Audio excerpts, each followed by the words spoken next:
The crystal chandelier above my brother's dining table cost more than my first car.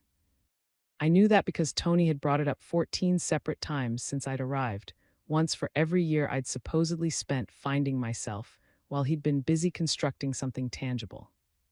Light splintered through the cut glass, scattering small prisms across the bone china. Each rainbow felt like a deliberate, glittering reminder that I was seated inside a world that had long ago decided I didn't quite belong. I was 42 years old, and my family had devoted the better part of 2 decades to maintaining a carefully curated myth about my inadequacy. It had begun innocuously, as these things usually do. When I was 23 and told them I'd enlisted in the Air Force, my mother, Constance Langley, junior league president and self-appointed guardian of social propriety, had gone pale. Not the pale of fear or concern, the pale of deep, visceral embarrassment, as though I'd confessed to running away with a traveling circus. The military, she'd said, the word shaped like something obscene. Demi's sweetheart, that's what people do when they don't have any other options. My father, Gerald, had been blunter.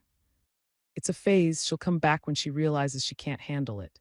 That was 1999. I never came back, not in the way they'd meant. The real issue wasn't that I joined the military. It was that I refused to perform my failure for them. I didn't call home sobbing about basic training. I didn't quit after a year and slink back to Connecticut, humbled and pliable, ready to accept whatever entry-level role my father could secure through his connections. I simply vanished into a career they couldn't observe and therefore couldn't validate. What exactly do you do? My sister-in-law Bria had asked one Thanksgiving 3 years ago. She rephrased it the way someone might ask about mold growing behind drywall, curious but fundamentally disturbed. I work in operations, I said. Operations, she repeated it slowly, rolling the word around as if it might reveal a hidden meaning. Like a factory, something like that. The truth was classified. The clearance required to understand my actual role was so high that even explaining why I couldn't explain would have violated protocol, so I learned to smile, to redirect. To let them fill in the blanks with whatever story made them most comfortable. They settled on the idea that I was a low-level administrative functionary on a military base. A glorified secretary in fatigues. It was the only narrative that fit their worldview. How else could someone spend 20 years in the Air Force without boasting about promotions, without name-dropping glamorous assignments, without parlaying her career into something impressive enough to matter at a dinner party? Tony, my brother, had never been subtle about his conclusions. He'd gone to Wharton, spent time at Goldman Sachs, and now ran strategic partnerships at a tech firm that incinerated venture capital like dry wood. His business cards were thick, textured cardstock with embossed lettering. His cufflinks cost $400. His entire identity was constructed around conspicuous markers of success. And I was his liability. She's very independent, he'd explained to colleagues when circumstances forced him to acknowledge me. Independent, doing an extraordinary amount of work, a polite stand-in for unemployable, difficult, or unable to succeed in the real world. I'd watched this dynamic solidify over 20 years. I'd seen it at my father's 60th birthday, where I'd been seated at the children's table despite being 37, while Tony entertained the adults. I'd seen it at my cousin's wedding, where my mother introduced me to her friends as taking some time to find herself, as though I were a wayward graduate backpacking across Europe instead of a woman with 2 decades of service. I'd seen it at every Christmas, every Easter, every mandatory family gathering where I existed as a curiosity, a warning about what happens when you choose incorrectly. The disdain was never overt. That would have been simpler. It lived instead in gentle corrections, sympathetic glances, and my mother pulling me aside to ask, her voice saturated with concern, whether I was doing all right financially, whether I needed help, whether I'd considered going back to school. I'm fine, Mom. It's just that you're not getting any younger. And these enlisted positions, they don't really offer the same retirement benefits as a real career. I'm aware. I'm only saying your father knows people. You could still do something with your life, as if I hadn't already done exactly that, as if I hadn't briefed members of Congress. As if my signature hadn't authorized operations that would never appear in the news, but had quietly shifted geopolitical realities. as if I hadn't sat across tables from four-star generals, foreign ministers, and people whose names most Americans would recognize instantly, but I couldn't tell them any of it. So the fantasy endured, growing more elaborate with every year, nourished by my silence. Eventually, I learned to find it almost funny, not bitterly, surreally. There was something darkly comedic about enduring my mother's lectures on professional networking while mentally cataloging the last secure facility I'd entered.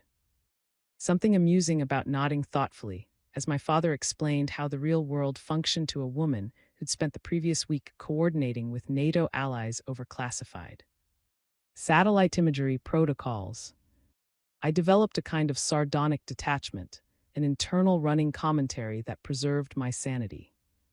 Like 3 months ago at my niece's graduation party, when one of Tony's colleagues, a venture capitalist named Randall with aggressively styled hair, cornered me near the dessert table.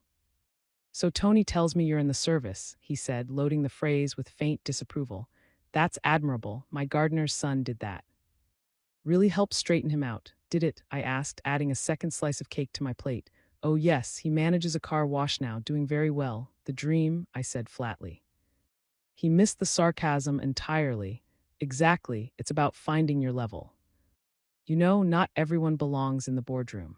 He clapped me on the shoulder in a gesture of such patronizing solidarity that I briefly imagined the 15 different ways I could disarm and restrain him using only the dessert fork in my hand. Instead, I smiled, ate my cake, let him wander back to the adults, satisfied with his benevolent acknowledgement of my modest existence. The thing about being consistently underestimated is that it eventually becomes a kind of superpower. People don't watch what they say around you. They don't perceive you as a threat. They reveal things about their assumptions, their insecurities, the fragile scaffolding of their self-worth that they'd never expose to someone they respected. I'd learned that during interrogation training, the strategic value of appearing harmless. My family had been providing unpaid advanced coursework for years. And tonight promised to be another lesson. Tony's company was hosting some sort of industry gala at the Metropolitan Club in Manhattan. Strategic Partners Gathering, he'd called it, which I understood to mean an excuse to consume expensive alcohol and quietly compare net worths. He'd invited me once via an email that managed to sound both reluctant and obligatory. "Mom says I should include you. It's formal. Try to dress appropriately." I'd considered skipping it. I had real work waiting, briefing documents stamped TSSCI, encrypted conference calls, deadlines that actually mattered. But my mother had called 3 times, deploying her signature blend of guilt and concern. "It would mean so much to your brother," she said. "He's trying to include you, Demi. The least you can do is show up and be supportive."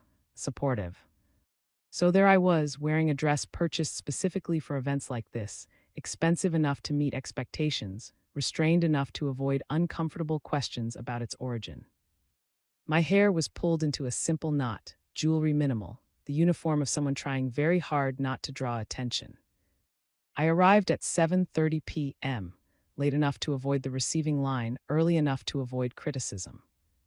The Metropolitan Club was exactly what you'd expect: marble columns, oil portraits of long-dead industrialists, the faint sense that simply breathing there should incur a fee. The kind of place that charged $500 for the privilege of existing within its walls. Tony spotted me almost immediately. His expression cycled through surprise that I'd actually come, concern over my appearance, and resignation that he'd need to acknowledge me, all within a second. "You made it," he said, carefully neutral. "I made it. Well, good, great. Mom will be pleased." He glanced around, checking who might have noticed us talking. "The partners are here.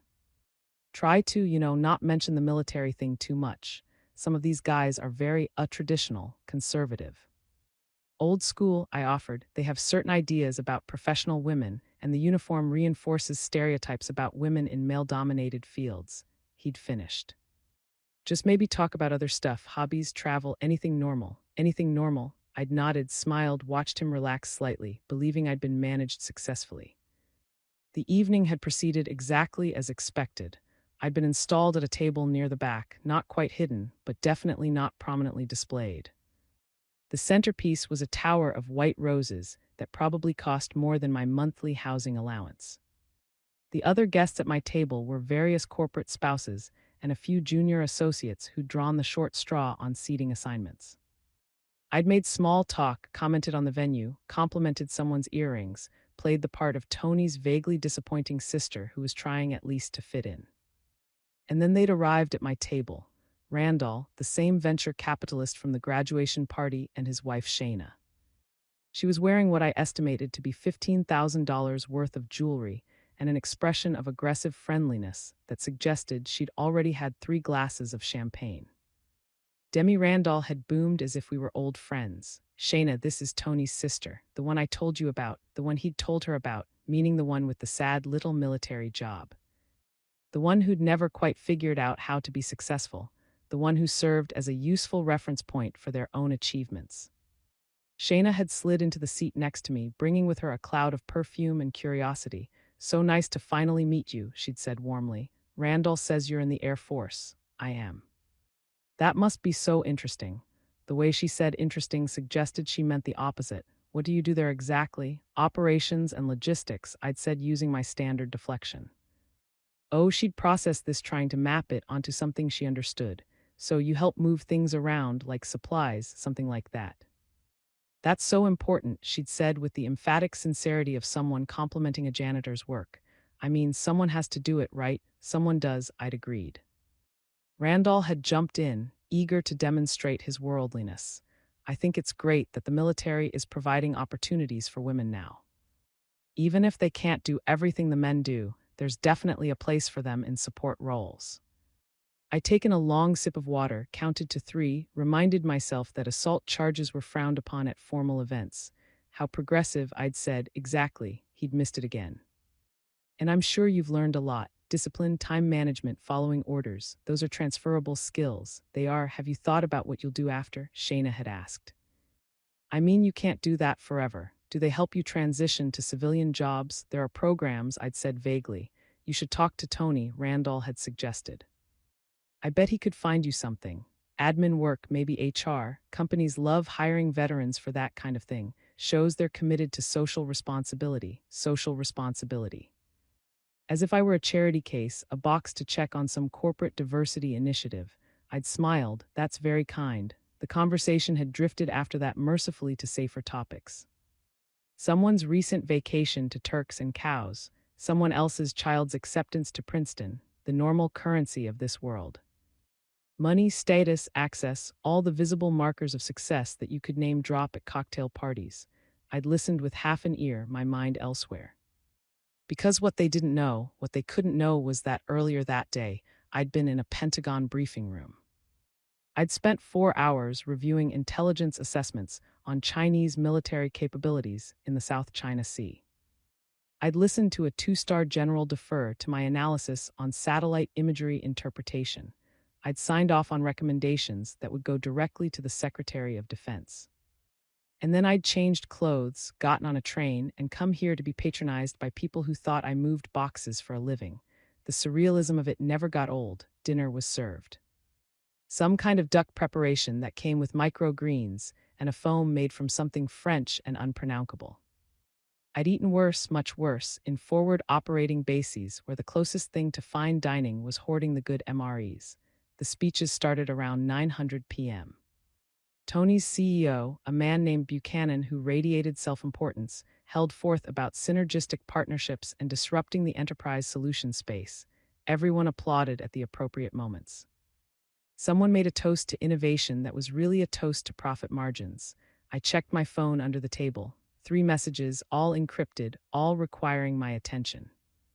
One from my exo about a scheduling conflict for next week's meeting with Stratcom. One from the J2 shop requesting my input on an assessment brief. One from my aide reminding me that I had a call with the National Security Council staff at 7 a.m. tomorrow. I'd handled them quickly, thumbs flying over the secure messaging app, and slipped the phone back into my purse before anyone noticed. And that's when it happened. Shayna had been watching me. I realized, watching me with that specific kind of female attention that suggests judgment is being rendered. "You know," she'd said, leaning in conspiratorially. "I think it's wonderful that you came tonight. It must be hard being around Tony's world, all his success." I'd looked at her, really looked at her, at the diamond tennis bracelet, the tastefully highlighted hair, the careful makeup designed to look effortless. At the entire architecture of wealth and status that she wore like armor. It's not hard, I'd said. Oh, I just mean you two are so different. He's built this amazing career and you've chosen such a different path. There's no shame in that, no shame in that. I don't feel any shame, I'd said evenly. Of course not. I think it's actually really brave. Not everyone is cut out for the corporate world. Some people are better with their hands doing practical things, like I was a particularly dedicated plumber. Randall had nodded enthusiastically. Absolutely. The world needs ditch diggers too, right? He'd laughed at his own joke, a reference to some movie I didn't care to identify. I'd opened my mouth to respond with what I wasn't sure, probably something cutting enough to end this conversation permanently, when Tony had appeared at our table. How's everyone doing over here?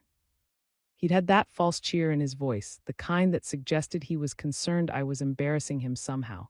Wonderful, Shaynana had gushed. We're just getting to know your sister. She's fascinating, the way you describe an exotic insect. Great, Tony had said, clearly not believing this. His eyes had flicked to me, a warning. Behave, we were just talking about her work, Randall had added. I was telling her she should think about leveraging her military experience into something in the private sector when she's ready to, move on. Tony had looked uncomfortable. Yeah, well, Demi's pretty committed to her thing. Her thing, not her career, not her service, her thing. Like it was a hobby, a phase, something vaguely embarrassing that he had to tolerate because we shared DNA. Still, Shayna had pressed, you must want more than that eventually. I mean, you're not getting any younger, and these military jobs, they don't exactly offer the same opportunities as the private sector. No offense. None taken, I'd said with a smile that didn't reach my eyes. I just mean, look at Tony. He's built something real, a career that matters, that's going somewhere. She'd reached out and squeezed my hand, a gesture of such profound condescension that I'd briefly considered breaking her fingers. It's not too late for you to do something similar. You just need to be willing to make different choices, as if my choices had been wrong. As if the last 20 years of my life, years spent serving my country, years spent in classified briefings and secure facilities and situations these people couldn't begin to imagine had been a waste. A detour from the real work of accumulating wealth and status. Tony had been watching this exchange with obvious discomfort, but he hadn't intervened, hadn't defended me, hadn't said a single word to suggest that maybe, just maybe, his sister's career was worth respecting. And that's when Shayna had delivered the killing blow. She'd leaned back, surveying me with that peculiar expression of pity mixed with relief. Relief that she wasn't me, that her life had turned out correctly, that she'd made the right choices. I mean, you're Tony's sister, so you must have had opportunities. You could have gone to business school, you could have done what he did, but you chose this. She gestured vaguely at me, encompassing my entire existence. And that's fine, that's your choice. But you have to understand why it's hard for people in Tony's position to explain, why it's awkward. I'd felt something shift inside me, not anger. I was too practiced at controlling that. But a kind of cold clarity, a recognition that this wasn't just casual mockery anymore. This was judgment. This was a woman who genuinely believed she was superior to me, who believed my life was a failure, who believed she was doing me some kind of favor by pointing out the error of my ways. And I'd been about to respond. I'd had something particularly sharp loaded and ready when I'd heard footsteps approaching our table. The waiter had appeared at my elbow, young and professionally polite, carrying a bottle of champagne that I immediately recognized as absurdly expensive. Dom Perrin, probably 2008 or 2012, the kind of bottle that required a second mortgage to purchase. He'd set a glass in front of me, filled it with careful precision, and then said the words that would detonate the evening. Compliments of the Treasury Secretary, ma'am. He says, congratulations on the promotion. The table had gone silent, not quiet silent, the kind of silence that suggests the world has stopped rotating. I'd looked at the champagne, at the waiter's professional smile, at the sudden complete stillness of everyone within earshot. Shauna had been frozen, her face locked in an expression of confusion. Randall had looked like someone had just explained quantum physics to him in ancient Sumerian. And Tony, my brother Tony, who'd spent 20 years managing my embarrassment, who'd seated me at the back table, who'd warned me not to mention the military, had gone absolutely white. "I'm sorry," Shayna had said slowly, as if the words themselves were difficult to process. The Treasury Secretary, the waiter had nodded, already backing away. "His job done, yes, ma'am. He's at table 7. He asked me to convey his congratulations to Brigadier General Langley on her recent promotion to Major General, and there it was, 20 years of careful silence shattered. 20 years of deflection ended, 20 years of letting them construct their comfortable fiction about my failure, destroyed by a single sentence from a man I'd briefed twice in the last 6 months. Randall's jaw had literally dropped, literally. His mouth had opened and stayed that way, words failing him completely. Shayna had blinked rapidly, her champagne-fueled confidence evaporating like morning dew. "Major General, 2 stars," I'd confirmed pleasantly, taking a sip of the champagne. "It was excellent as expected. Well, technically the promotion doesn't take effect until January, but yes." Tony hadn't said anything, hadn't said a single word. He just stared at me as if I'd suddenly materialized from another dimension, which in a sense I had because the Demi they knew, the one who worked in operations, who did practical things, who was better with her hands, she didn't exist. She never had, she was a phantom. They'd created a projection of their own need to feel superior, to believe that their choices were the only valid ones. The real Demi, the one who'd graduated top of her class from the Air Force Academy, who'd spent 10 years in intelligence operations, who'd commanded at every level from flight to wing, who deployed to 6 different countries, who'd held a top-secret sensitive compartmented information clearance since she was 27, who'd been selected for flag rank at 41, making her one of the youngest generals in the Air Force. She'd been here all along, they just couldn't see her. "But you," Shayna had started, then stopped, started again. "You said you worked in logistics." I said operations and logistics. I'd corrected gently, which is technically accurate. "I command operational forces. The logistics are just part of it." "Command," Randall had repeated weakly. "Approximately 4,000 personnel across multiple installations." I'd clarified, give or take depending on deployment cycles. The silence had spread. Other tables had noticed the champagne delivery.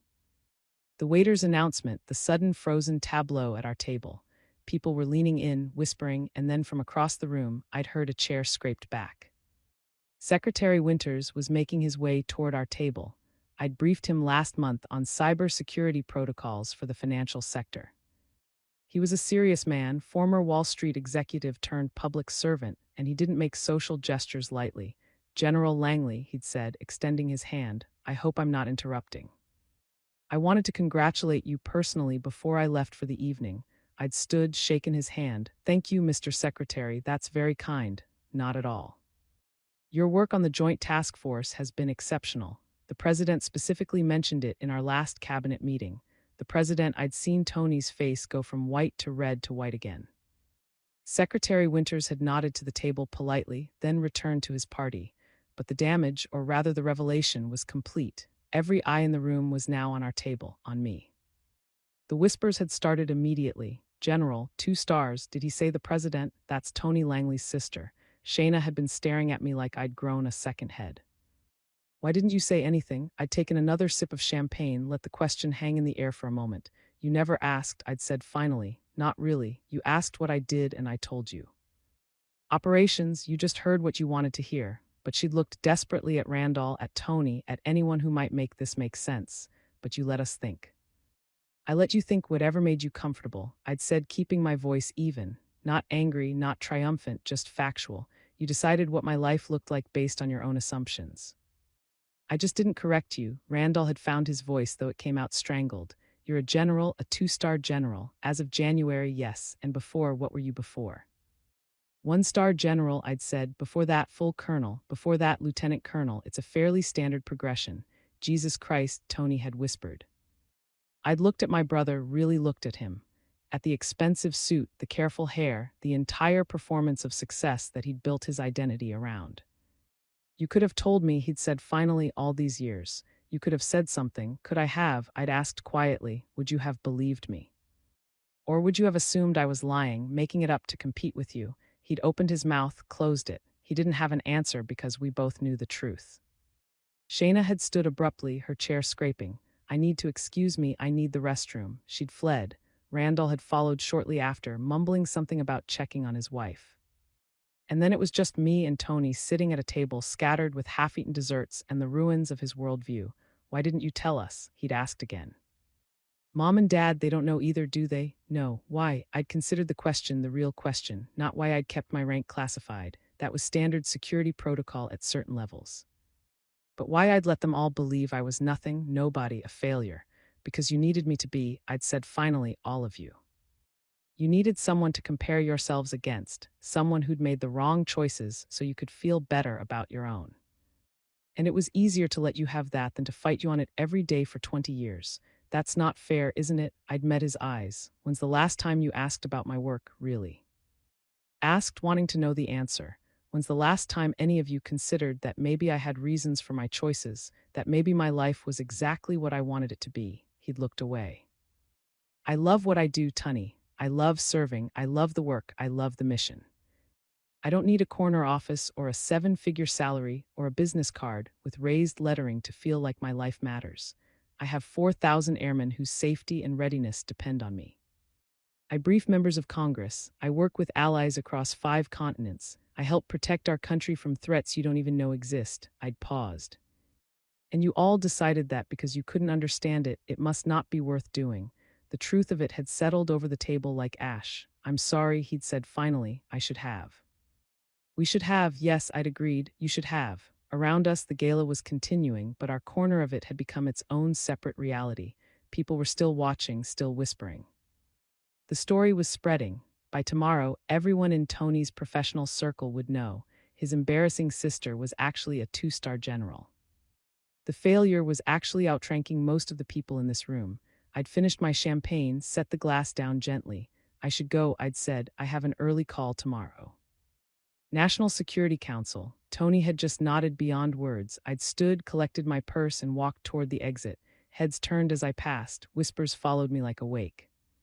At the door, I'd glanced back. Tony was still sitting there staring at nothing, his world quietly rearranging itself around this new impossible truth that his sister wasn't a failure. She never had been, she'd just been succeeding in a language he'd never learned to speak. The car service dropped me off at my apartment in Alexandria at 11:47 p.m. I texted my aide that I was home safe protocol and poured myself 2 fingers of bourbon. My phone buzzed. My mother, I let it go to voicemail. It buzzed again, a text from Tony. We need to talk. Really talk? I typed back tomorrow after my NSC call. Then I turned off my phone, changed into comfortable clothes, and sat on my couch in the dark, bourbon in hand, letting the evening replay in my mind. The look on Shayna's face, the strangled sound Randall had made, the secretary's casual mention of the president. And Tony's jaw literally hanging open as his entire understanding of reality restructured itself. I should have felt triumphant, vindicated, but mostly I just felt tired. 20 years of being small in their eyes so they could feel big. 20 years of swallowing my pride, my accomplishments, my truth, because it was easier than confronting their need to see me as less than. The bourbon burned going down, familiar and warming. Tomorrow things would change. My mother would call, demand explanations, probably cry. My father would be confused, defensive, maybe even proud in his own bewildered way. Tony would want to process, to understand, to somehow integrate this new sister into his worldview. But tonight I was just Demi Langley, Major General Select, sitting in her apartment, drinking good bourbon and feeling the weight of 20 years of silence finally lift. My phone buzzed one more time before the ringer went silent. A text from a number I didn't recognize. Saw what happened at the Met Club tonight. The Treasury Secretary's office is texting everyone. You're famous, congratulations on the promotion. You earned it, Colonel Martinez. I smiled, set the phone down, finished my bourbon. Famous. After 20 years of invisibility, I was suddenly famous. The irony wasn't lost on me. But tomorrow, I'd wake at 5:30 a.m., put on my uniform, and brief the National Security Council on critical intelligence assessments. I'd do my job, the job I'd been doing all along, regardless of whether my family could see it, the job that mattered. And if Shayna and Randall and all the other people at that gala had to recalibrate their understanding of success, if they had to confront the fact that worth isn't measured in stock options and Manhattan apartments, well, that was their problem to solve, not mine.